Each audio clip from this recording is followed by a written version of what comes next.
Yau za mu yi bayani akan yadda za ka hana a yi targeting ɗinka a posting ko kuma a yi posting a timeline ɗinka.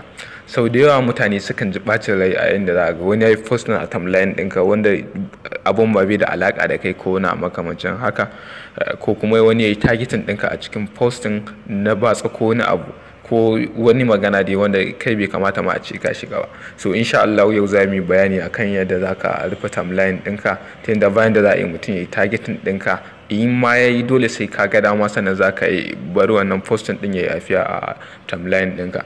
Da farko ka buɗe Facebook. Ni na amfani da Facebook Lite, kowanne ne ma dai duk hanyar ɗaya ne.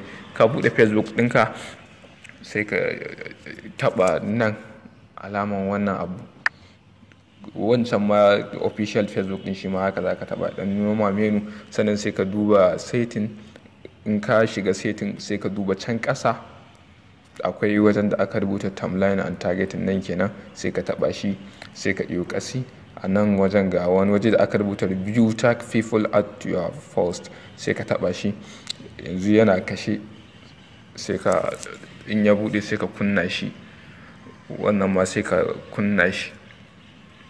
Insha Allah in dai har ka kunna wayannan, bayan da ra'ayi mutum ya yi targeting ɗinka ko ya posting a timeline ɗinka, musamman ma posting a timeline ba zai yiwu ba, amma kamar targeting zai yi targeting ɗinka to dole sai ka ga daman ya yi afiya sannan zai yi afiya.